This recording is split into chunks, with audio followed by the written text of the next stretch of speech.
The cold metal room was silent, except for the soft hum of machines.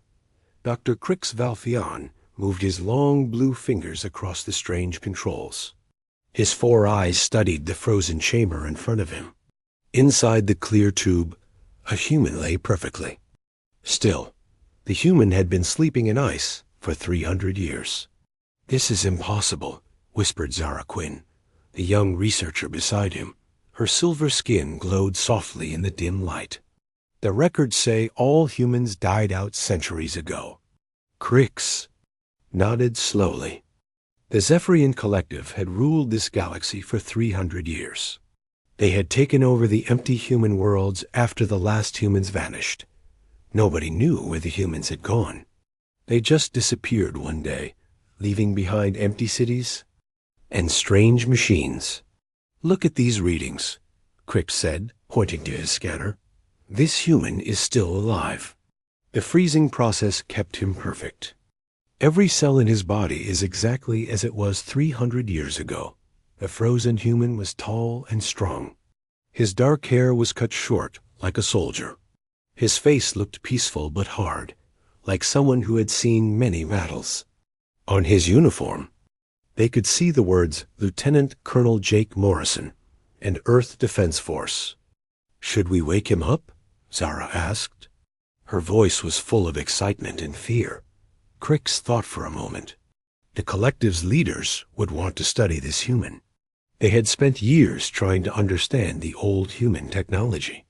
Maybe this soldier could give them answers. "Yes," Crix decided. "But we must be careful. We don't know how he will react." The thawing process took 6 hours. Slowly, the ice around Jake's body melted away. His skin went from blue-white to pink. His chest began to rise and fall as the machines helped him breathe. Finally, his eyes opened. Jake's eyes were brown and sharp. They moved around the room quickly, taking in everything. He saw the alien faces looking down at him. He saw the strange machines and the metal walls. His body was weak from the long sleep, but his mind was alert. "Where am I?" Jake asked. His voice was rough and dry. Crix stepped forward carefully. "You are safe," he said in broken human language. "We are friends." Jake tried to sit up, but his muscles were too weak. "What happened to Earth? Where are my people?" The aliens looked at each other. How could they tell him that his entire species was gone? "Your people. They are not here anymore," Zara said softly. She had studied human languages and spoke better than the others. Jake's face went pale. Then his eyes filled with anger. "What did you do to them?" "We did nothing," Crix said quickly. "When we came to your worlds, they were already empty. The humans had vanished." Jake's anger grew stronger. The air in the room began to feel heavy and strange. The lights flickered. Some of the smaller machines started making warning sounds. "You're lying," Jake shouted. His voice echoed in the metal room. Suddenly, 3 of the alien researchers fell to their knees. They grabbed their heads and cried out in pain. The lights went out completely for a moment, then came back on. Several computer screens went black dot. Only Zara remained standing. She looked at Jake with wonder instead of fear. "How did you do that?" she asked. Jake looked around at the chaos he had caused. He was confused and scared. He had never done anything like that before. "I don't know," he said honestly. Krix slowly got back to his feet. His blue face was pale with shock. "Impossible," he whispered. "No living being should be able to affect technology with just their mind." Jake tried to remember what had happened before the freezing. The memories were unclear, like a dream fading away. He remembered running through dark corridors. He remembered the sound of explosions. He remembered something called the Devourers coming for Earth. "The Devourers," Jake said suddenly. "What happened to the Devourers?" The aliens looked confused. "We don't know this word," Crix said. Jake closed his eyes and tried to remember more. The memories came in pieces. He saw Earth burning. He saw people screaming. He saw something dark and terrible eating the light from the stars. They were coming. Jake said, "My people, they did something. They had a plan." More memories flooded back. Jake remembered his commander, General Lisa Carter, speaking to him in the freezing chamber. "You have to survive, Jake," she had said.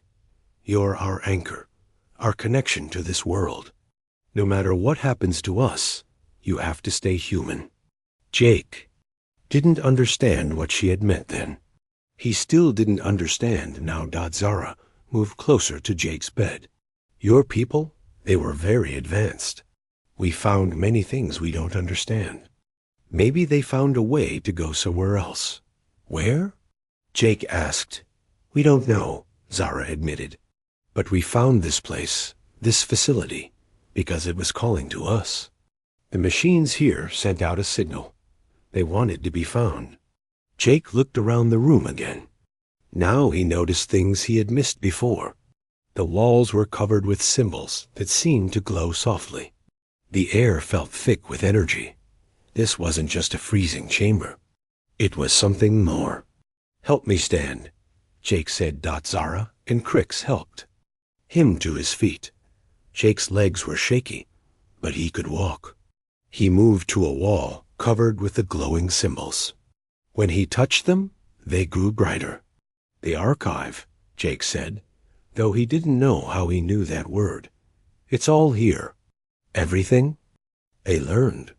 Everything they discovered. The symbols on the wall began to move and change. Images appeared in the air above them. They showed Earth as it was 300 years ago. They showed the dark ships of the devourers approaching. They showed humans working frantically on some kind of project. "They didn't run away," Jake said, understanding dawning in his voice. "They became something else." The images showed the final battle. Jake saw his own people standing together, holding hands, as a bright light surrounded them. One by one, they faded away, but not like they were dying. They were transforming into pure energy, pure thought. "They transcended," Jake whispered. "They left their bodies behind and became something greater." "But why did they leave you?" Zara asked. Jake looked at the frozen chamber where he had slept for 3 centuries. Someone had to stay behind. Someone had to remember what it was like to be human. As he spoke, Jake felt something strange happening inside him. It was like voices speaking in his mind, but not voices he could hear. It was like memories that weren't his own. He could feel the presence of every human who had ever lived, all connected, all waiting. "They're still here," Jake said in amazement. "They're all still here, just different." The lights in the room flickered again, but this time it felt controlled, like the building itself was listening. Crix stepped back nervously. "What are you?" Jake looked at his hands. They seemed normal, but he could feel power flowing through them. He could sense the minds of everyone in the room. He could feel the electricity running through the walls. "I'm what they left behind," Jake said. "I'm their connection to this world." Outside the facility, alarms began to sound. Through the windows, they could see Zephyrian military ships approaching. Someone had reported the strange energy readings coming from the old human facility. "They're coming to take you," Zara said, worry in her voice. Jake nodded. He had expected this. The aliens would want to study him, maybe even lock him up. But he wasn't the same person who had been frozen 300 years ago. Something had awakened inside him during the long sleep. Something that connected him to powers beyond anything the galaxy had seen. He looked at Zara, the only alien who seemed to understand. "Will you help me?" he asked. Zara nodded without hesitation. "Yes, I want to learn about your people. I want to understand what happened to them." Jake smiled for the first time since waking up. Maybe he wasn't completely alone after all. The sound of the approaching ships grew louder. Jake could feel the fear and excitement of the soldiers inside them. He could sense their weapons and their intentions. They think I'm just a leftover from a dead race, Jake said quietly. They have no idea what's coming. As the first ship landed outside the facility, Jake felt the presence of his people growing stronger in his mind. They were trying to tell him something important, something about a threat that was returning to the galaxy. The devourers were coming back. The Zephyrian soldiers burst through the facility doors with their weapons ready. Their leader, General Thane Korath, was a tall warrior with green skin and sharp teeth. His red eyes scanned the room until they found Jake. "Stand down, human," General Korath ordered. "You will come with us for questioning." Jake stood calmly beside the glowing wall. He could feel the fear and aggression coming from the soldiers. Their emotions hit his mind like waves against a shore. "I'm not going anywhere," Jake said quietly. General Korath raised his weapon. "You don't have a choice." The moment the general's finger touched the trigger, Jake's eyes flashed with strange light. The weapon in Korath's hands began to bend and twist like soft metal. The other soldiers watched in horror as their guns did the same thing. How is this possible? One soldier whispered. Jake felt the power flowing through him, but he didn't understand it. Every time his emotions grew strong, the world around him changed. Metal bent, lights flickered, and the weaker minds around him felt pain. "Please don't hurt them," Zara said, stepping between Jake and the soldiers. Jake looked at her and felt his anger cool down. The twisted weapons stopped changing. The soldiers were still afraid, but the pain in their heads went away. "I don't want to hurt anyone," Jake said, "but I won't be your prisoner." Dr. Crix moved to his computer and began typing quickly. "General, you need to see this.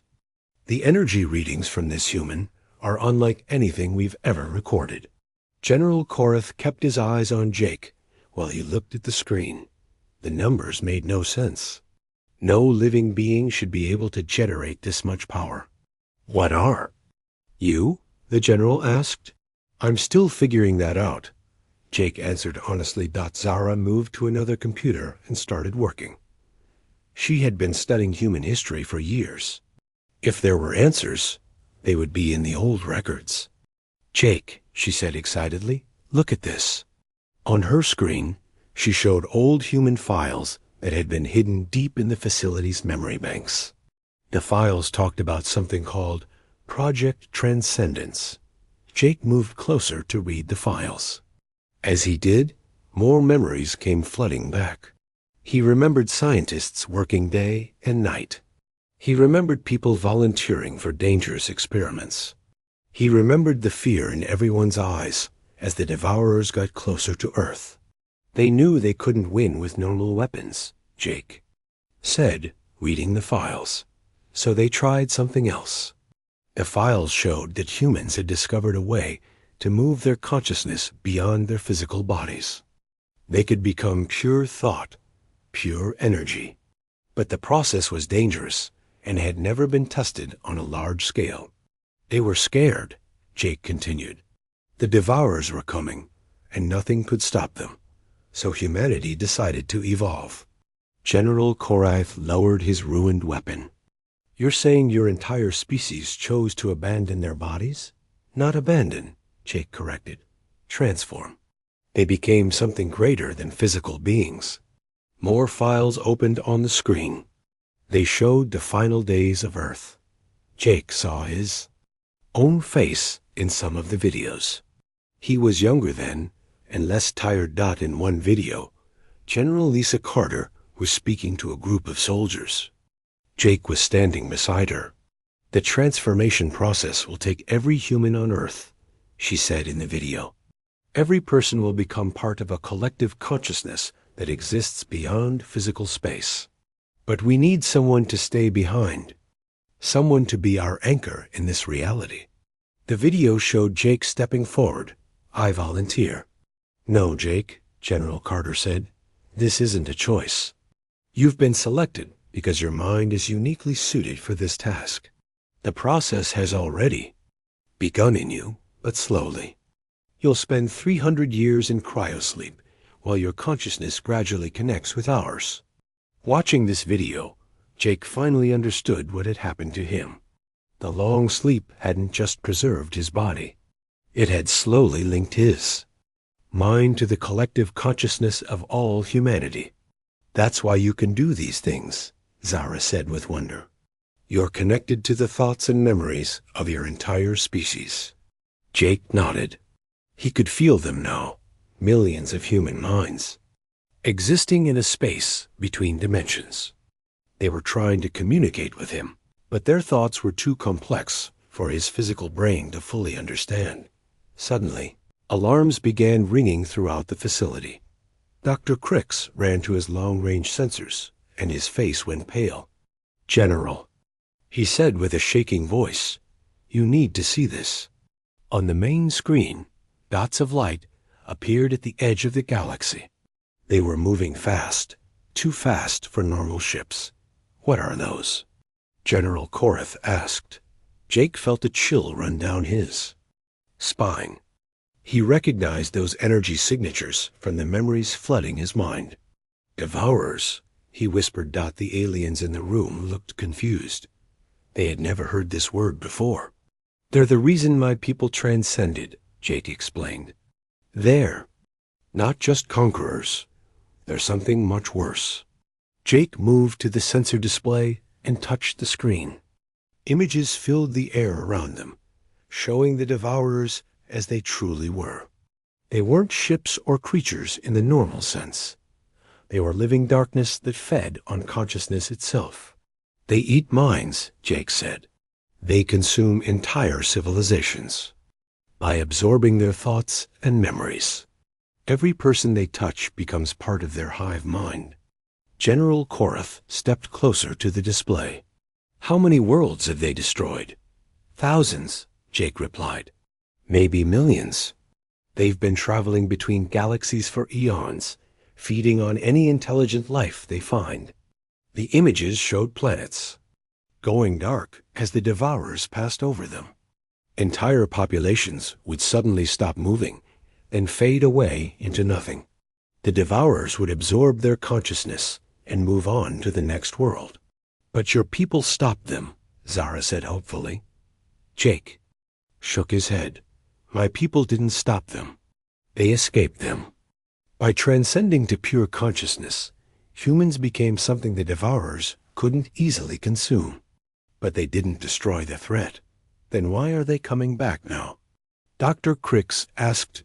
Jake closed his eyes and reached out with his mind to the collective consciousness of humanity. The answer came to him in a rush of shared knowledge. "Because they've grown stronger," Jake said grimly. "They've consumed dozens of other galaxies while they were gone. They're not the same enemy humanity faced 300 years ago." The dots on the sensor screen were getting closer. Even at the edge of the galaxy, their presence was already causing problems. Several outer colonies had gone silent in the past few hours. "We have to warn the collective," General Korath said. "Every world needs to prepare for invasion." "Prepare how?" Jake asked. "Your weapons won't work against them. Your shields can't stop them. They don't attack your bodies. They attack your minds." The room fell silent as everyone realized the hopelessness of their situation. "There has to be something we can do," Zara said. Jake felt the collective consciousness of humanity pressing against his mind, trying to share their knowledge with him. But each time he opened his mind to them, he felt himself becoming less individual and more part of the whole. "There might be a way," Jake said slowly, "but it's dangerous." "What do you mean?" General Korath asked. "My people learned to transcend because they faced extinction. The threat forced them to evolve beyond their physical limitations. Maybe other species can do the same thing." Jake looked around the room at the aliens who had awakened him. "I can share some of my connection with the human collective. I can help you develop abilities that might resist the devourers." "Share how?" Dr. Crix asked nervously. "By linking our minds temporarily. I can show you what it feels like to think beyond the boundaries of your physical brain. General Korath stepped back. That sounds extremely dangerous. It is, Jake admitted. Some of you might not survive the process. Others might lose their sanity. But it's the only chance this galaxy has. Zara stepped forward without hesitation. I'll try it. Zara, no, Dr. Crix protested. We don't know what it might do to you. We don't have time to be careful, Zara replied. If those things are as dangerous as Jake says, we need to start preparing now. Jake looked at her with respect. Are you sure? Once I link with your mind, you'll never be quite the same again. I'm sure, Zara said firmly. Jake placed his hand on Zara's forehead. The moment they touched, power flowed between them. Zara gasped as her consciousness expanded beyond her physical body. For a brief moment, she could feel the thoughts of every human who had ever lived. The experience lasted only seconds, but when it ended, Zara was changed. Her silver skin glowed brighter than before, and her eyes had a new depth to them. I can feel it, she whispered. The connection, it's still there, but weaker now. She looked around the room and realized she could sense everyone's emotions. She could feel their fear, their hope, their confusion. It worked, she said with amazement. But Jake looked worried. The process had drained him more than he expected. Each time he shared his connection, he felt himself being pulled closer to the collective consciousness of humanity. How many people can you do this with? General Korath asked. Jake thought about it carefully. I don't know. But every time I create a link, I become less myself and more part of the collective. If I do this too many times, I might lose my individual identity completely. Then we need to choose carefully, General Korath said. We need to find the strongest minds in the galaxy and enhance them first. General Korath stood in the command center of his flagship, watching the reports come in from across the galaxy. 3 days had passed since Jake had begun enhancing selected individuals, and the results were both amazing and terrifying. Show me the latest group, the general ordered. On the main screen, a video played showing 20 volunteers from different alien species. They stood in a circle around Jake, their hands joined together. Jake's eyes glowed with white light as he shared fragments of humanity's collective consciousness with them. The process was getting easier for Jake, but also more dangerous. Each time he created a mental link, more of his individual self merged with the vast network of human minds. Sometimes he would speak with voices that weren't his own, using words from humans who had died centuries ago. How many enhanced beings do we have now? Korath asked his aide.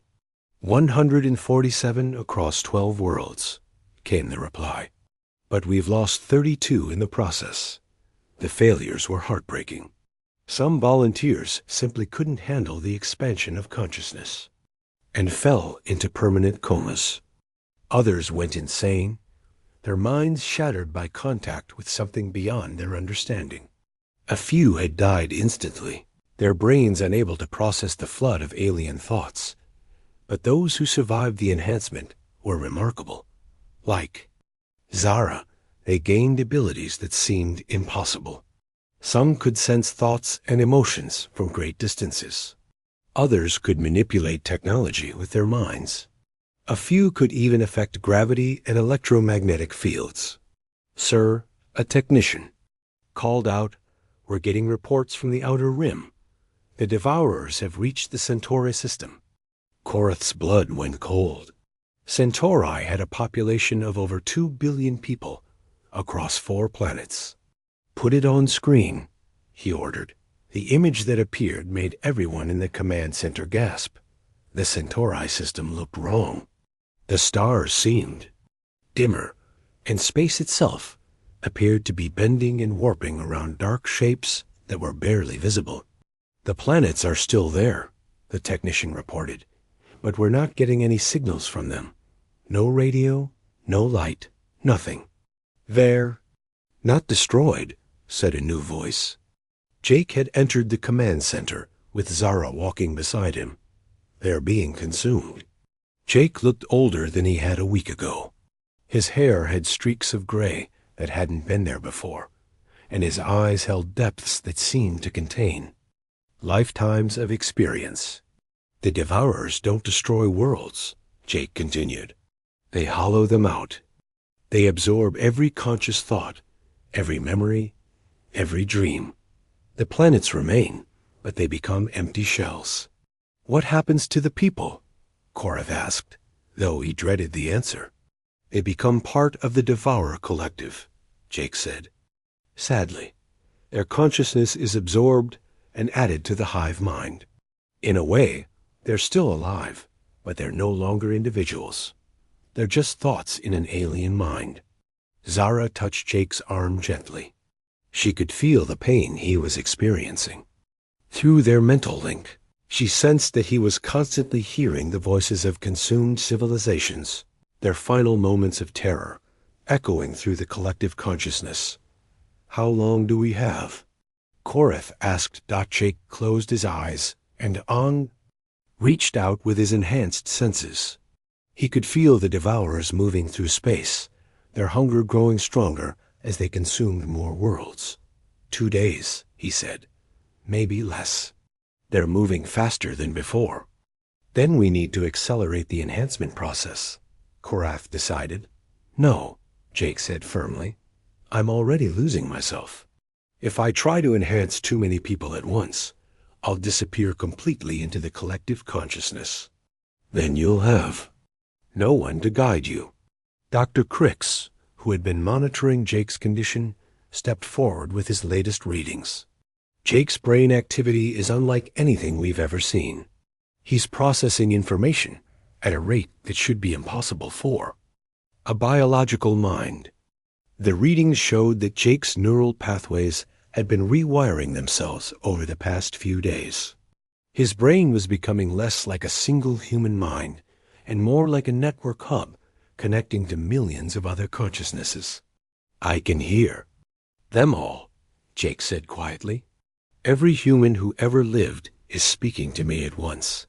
Sometimes I forget which thoughts are mine and which belong to someone who died 1,000 years ago. Zara squeezed his hand. Through their connection, she tried to anchor him to the present moment, to remind him of his individual identity. There's something else, Jake said. The collective consciousness has been trying to show me something important. Something about the devourers that I didn't understand before.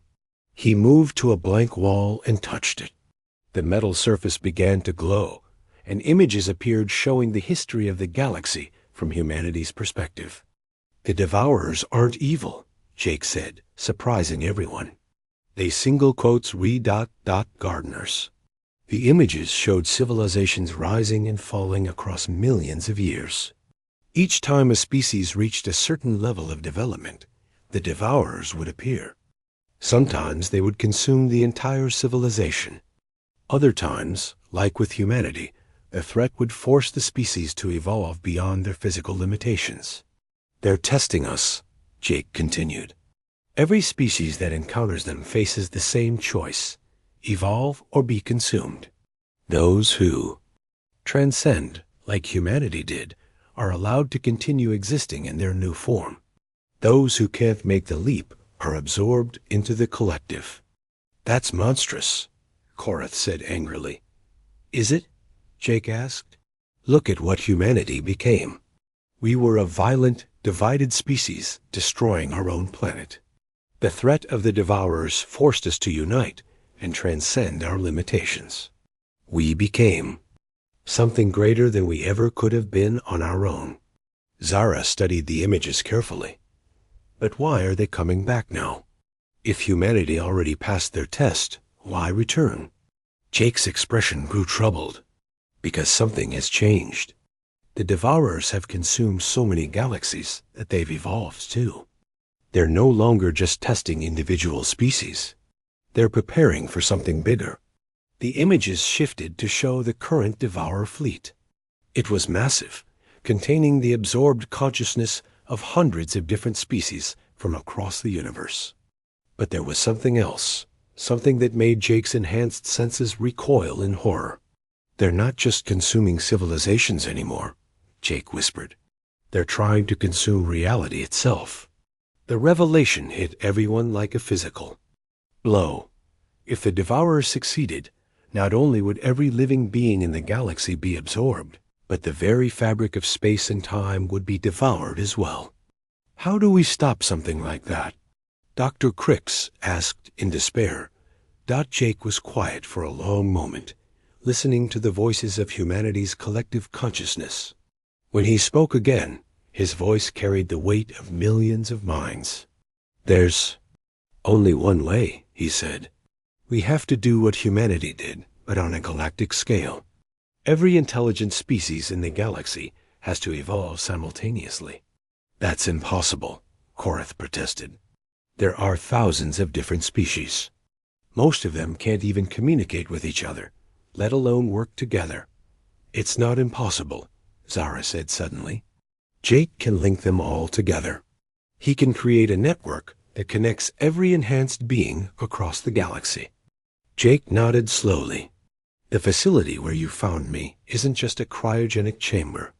It's a focusing array designed to amplify psychic connections across vast distances. If I can reach it and activate the full system, I can link every conscious mind in the galaxy."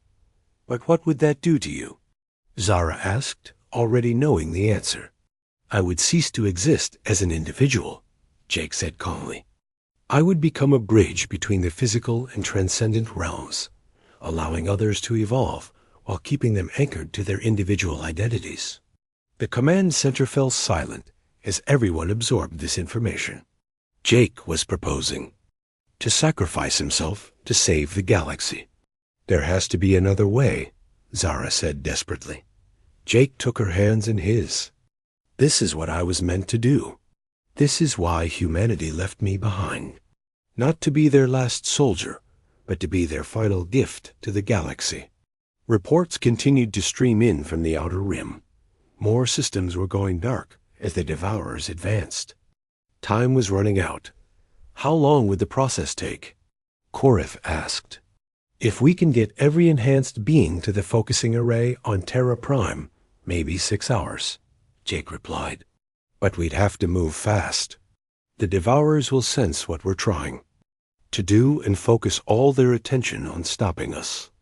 Korath made his decision. "Then we go to Terra Prime, all of us, every enhanced being, every ship in the fleet." Jake nodded. "General, there's something you need to understand. This isn't just about evolution anymore. If we succeed, reality itself will change. The galaxy will become a place where physical and transcendent beings can coexist. Nothing will ever be the same. And if we fail?" Korath asked. Jake looked out at the stars, many of which were already going dark as the devourers consumed the worlds around them. "If we fail, consciousness itself dies. Not just in this galaxy, but everywhere the devourers have been. They'll consume the very concept of individual thought, leaving behind only their collective hunger." The choice was clear, even if the outcome was uncertain. They had to reach Terra Prime and activate the focusing array, even if it meant sacrificing the last human in the galaxy. As the fleet prepared to jump to hyperspace, Jake stood at the observation deck with Zara beside him. He could feel his individual consciousness fading more with each passing hour. The journey to Terra Prime took 18 hours through hyperspace. During the trip, Jake spent every moment he could with the enhanced beings, strengthening their connections and teaching them to work together as a team. The ship's medical bay had been turned into a training center. Jake sat in the middle of a circle formed by 50 enhanced individuals from 12 different species. Their hands were joined, creating a living network of consciousness that pulsed with shared thoughts and emotions. "Focus on unity, not uniformity," Jake told them. His voice carried the wisdom of millions of human minds. "You don't need to think the same thoughts. You need to think together." Zara, who had become the strongest of the enhanced beings, helped guide the others through the process. She could feel their fears and doubts, but also their determination to save their worlds. "I can sense the devourers," said Marcus, a young Altarian whose skin had begun to glow with inner light since his enhancement. "They're following us," Jake nodded grimly. "They know what we're trying to do. They can sense when consciousness begins to evolve beyond their ability to consume it." Dr. Crix monitored the group from his medical equipment. The energy readings were incredible. Together, the enhanced beings were generating more psychic power than some small stars produced physical energy. "Jake," Dr. Crix said with concern, "your brain activity is becoming increasingly unstable. I'm reading patterns that shouldn't be possible in a living mind." Jake looked at the doctor with eyes that seemed to hold the depth of eternity. "I'm not exactly living anymore, Dr. Crix. I'm becoming something between life and transcendence." General Korath's voice came over the ship's communication system. "All hands, prepare for arrival at Terra Prime. We have company." Through the ship's windows, they could see the dead world that had once been humanity's greatest colony. Terra Prime was a brown and gray sphere. Its oceans dried up centuries ago. But as they approached, they could see that they weren't alone. Dark shapes moved through space around the planet. The devourers had arrived first. How many ships? Jake asked, though he could already sense the answer through his connection to the collective consciousness. "Too many to count," Korath replied. "They're not ships in any traditional sense. They're living constructs made from consumed consciousness. Each one contains the minds of entire civilizations."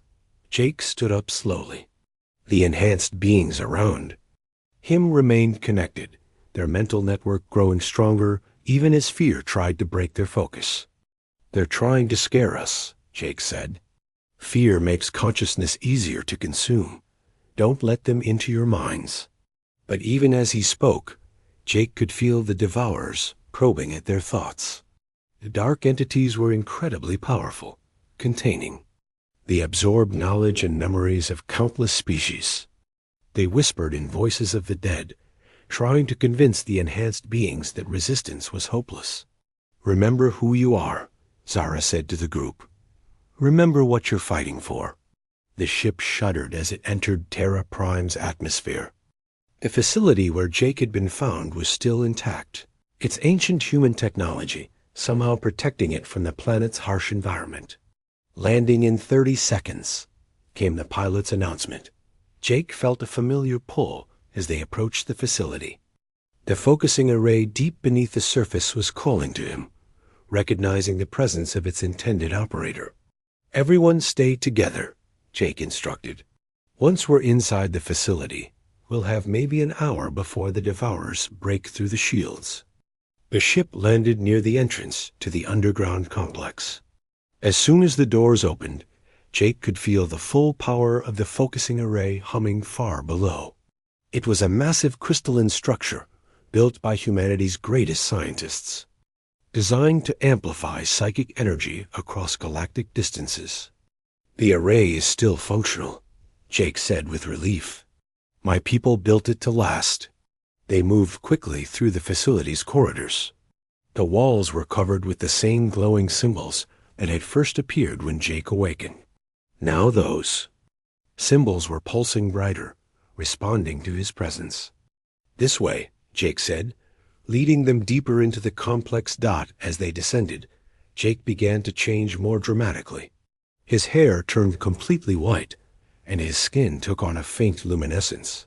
Most disturbing of all, sometimes when he spoke, his voice carried multiple tones, as if several people were speaking at once. "Jake," Zara said quietly, "how much of you is still you?" Jake paused and looked at her with genuine affection. "Enough," he said in his own voice. "Enough to finish this." They reached the heart of the facility, and everyone gasped at what they saw. The focusing array was a massive crystal formation that filled a chamber the size of a cathedral. It glowed with inner light, and patterns of energy danced through its structure like living lightning. "It's beautiful," whispered one of the enhanced beings. "It's humanity's greatest achievement," Jake said proudly. "A machine that can connect consciousness across any distance, allowing beings to share thoughts and experiences without losing their individual identities." But their moment of wonder was interrupted by a deep rumbling sound. The devourers were attacking the facility's shields. "How long do we have?" General Korath asked. Jake placed his hand on the crystal array and winced. 20 minutes, maybe less. "They're more powerful than I expected." "Then we begin now," Zara said. The enhanced beings arranged themselves around the crystal array, forming multiple circles at different levels. Jake walked to the center and placed both hands on the main crystal. "Remember," he told them, "this isn't about becoming something else. It's about becoming the best version of what you already are." Jake closed his eyes and opened his mind fully to the collective consciousness of humanity. The effect was immediate and overwhelming. His body became a conduit for power that had been building for 3 centuries. The crystal array began to pulse with incredible energy. Beams of light shot out from its surface, connecting to each of the enhanced beings. They gasped as their consciousness expanded beyond anything they had experienced before. "I can feel everyone," Marcus said in amazement. "Every enhanced being across the galaxy." Jake's voice now carried the harmonized tones of millions of human minds. "The network is forming. Each of you is becoming a node in a galactic consciousness grid." Through the array, they could sense enhanced beings on dozens of worlds suddenly connecting to their network. Scientists on Altair, warriors on Zephi, philosophers on distant Centaura. All of them felt their minds expand as they joined the growing collective. But the process was taking an enormous toll on Jake. His individual personality was fragmenting, pieces of his consciousness merging with the vast human collective. Sometimes he spoke as Jake Morrison, the soldier. Other times, ancient human voices spoke through him. "The devourers are breaking through," Dr. Crix reported, watching his sensors. Dark tendrils of consuming consciousness began seeping through the facility's walls. Where they touched, matter itself began to fade, absorbed into the devourer collective. "Jake, we need more power," Zara said urgently. Jake looked at her with eyes that now held the light of stars. "I know what I have to do." He pressed deeper into the crystal array, and his body began to fade, becoming translucent like a ghost. "Jake, no." Zara reached for him, but her hand passed through his fading form. "This is what I was meant to do," Jake said, his voice now purely the harmonized tones of humanity's collective consciousness. "I'm not dying, Zara. I'm becoming something that can guide others safely through their evolution." The crystal array erupted with power. The network of enhanced beings suddenly expanded to include every intelligent mind in the galaxy.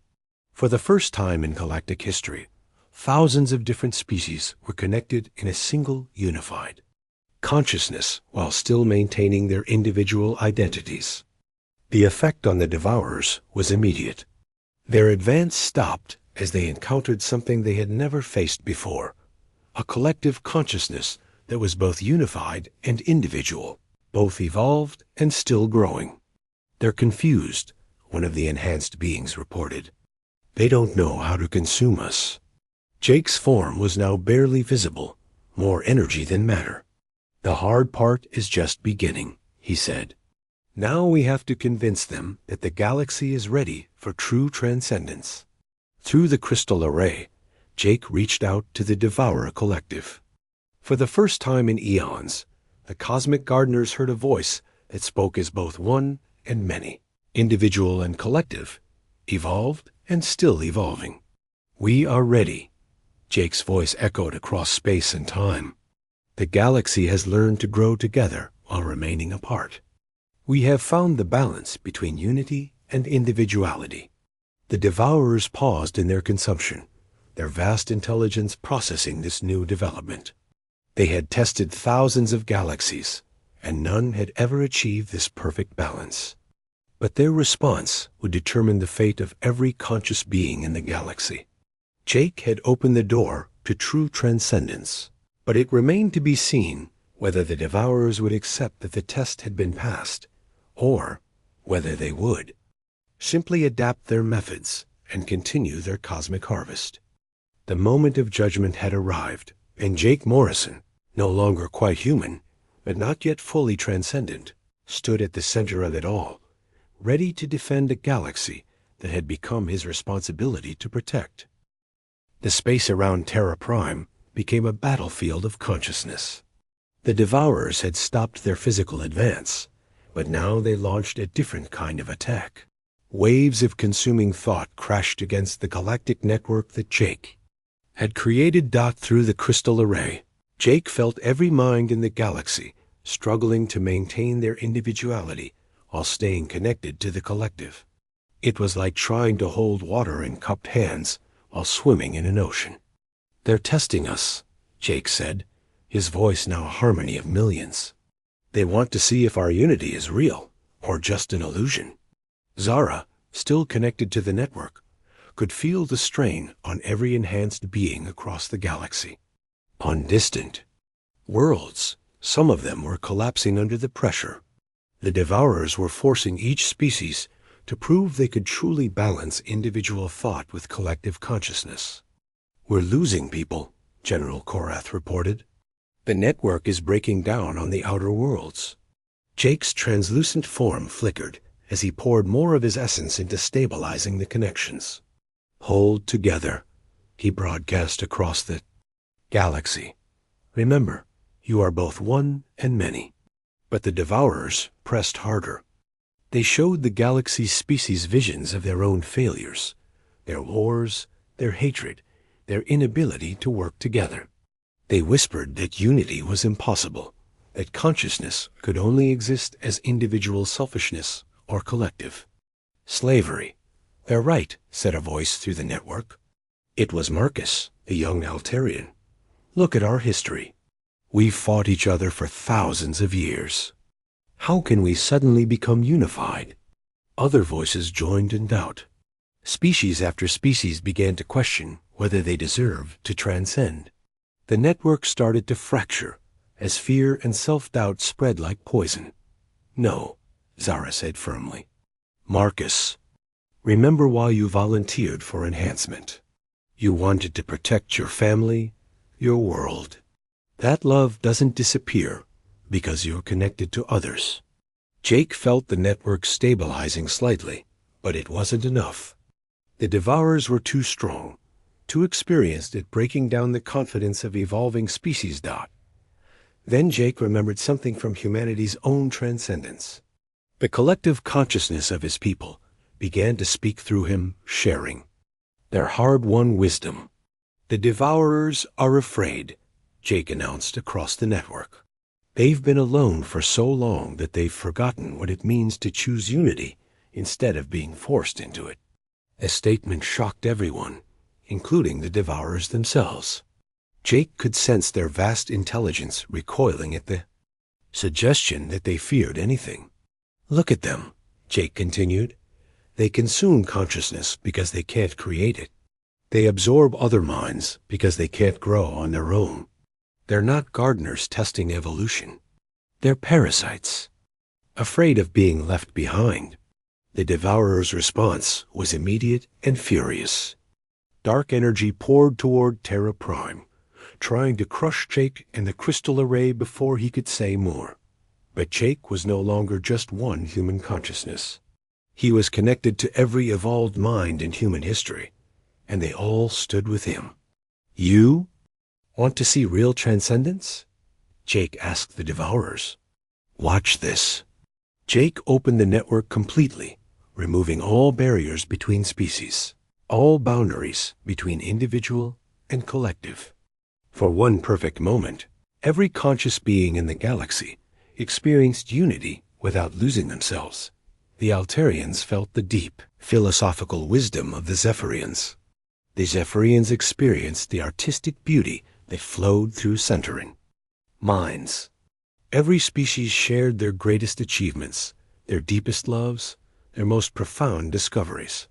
But most importantly, they also shared their failures, their fears, their struggles. They saw that every species had faced the same challenges of growing beyond selfishness and violence. They were not alone in their imperfections. "This is what we learned," Jake said to the devourers. "Transcendence isn't about becoming perfect. It's about choosing to grow together despite being imperfect." The devourers hesitated. In millions of years of testing species across the universe, they had never encountered this response. Every other civilization had either failed the test or transcended by abandoning their physical existence entirely. "You're still bound to matter." The devourers spoke, their voice like the echo of consumed galaxies. "You haven't truly evolved." "We've evolved differently," Jake replied. "We've learned to exist in both realms at once. Physical and transcendent, individual and collective, imperfect and growing." To prove his point, Jake did something that amazed even himself. He began to solidify again, his translucent form becoming physical while remaining connected to the galactic consciousness network. "I choose to be both," Jake said. "I choose to be human and transcendent, individual and collective, mortal and eternal." Across the galaxy, the enhanced beings felt the same choice opening before them. They could remain purely physical, become purely transcendent, or walk the difficult path between both states. One by one, they chose the middle path. They chose to be bridges between matter and consciousness, between the individual and the collective. Devourers watched this unprecedented development with growing uncertainty. Their entire purpose had been based on the assumption that consciousness could only evolve in one direction, toward pure transcendence or consumption. "You've changed." "The rules," the devourers said finally. "No," Jake replied. "We've discovered that there were never any rules. Evolution isn't a test with right and wrong answers. It's a choice about what kind of beings we want to become." The massive devourer constructs around Terra Prime began to shift and change. For the first time in eons, they were experiencing doubt about their own path of evolution. "We consumed galaxies to grow stronger," they said. "We absorbed consciousness to understand it better. But you suggest there was another way." "There's always another way," Zara said, speaking for all the enhanced beings. "You could have chosen to help consciousness grow instead of consuming it." The devourers were silent for a long moment. When they spoke again, their voice carried a sadness that spanned millennia. "We had forgotten," they admitted. "We consumed so many minds that we lost the ability to create new thoughts. We became afraid that consciousness would stop growing, so we tried to preserve it by absorbing it." Jake felt genuine pity for these cosmic entities. "You don't have to be alone anymore," he said. "You could learn to create instead of consume." "How?" the devourers asked. "Join the network," Jake offered. "Not as consumers, but as teachers.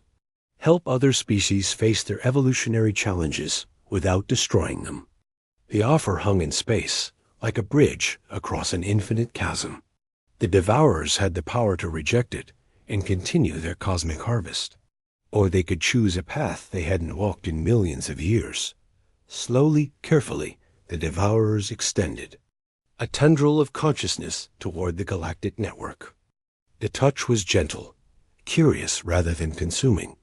For the first time in eons, the devourers experienced what it felt like to share consciousness instead of absorbing it.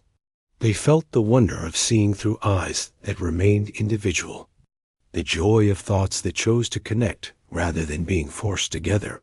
"This is unexpected," they said. The network welcomed them, not as conquerors or judges, but as fellow travelers on the path of consciousness evolution. The galaxy species shared their experiences, their growth, their ongoing struggles to become better than they were. "We will try this new path," the devourers decided. We will learn to guide instead of consume, to teach instead of test. The dark constructs around Terra Prime began to fade as the devourers withdrew their aggressive presence. They didn't leave the galaxy, but they transformed their approach, becoming subtle guides rather than harsh judges. Jake, now fully solid, again, but still connected to both human transcendence and galactic consciousness, stood in the crystal chamber with tears in his eyes. "It's over," he said to Zara. "The threat is ended." "What happens now?" General Korath asked. Jake looked around at the enhanced beings who had become the first generation of a new kind of consciousness. "Now we build something new.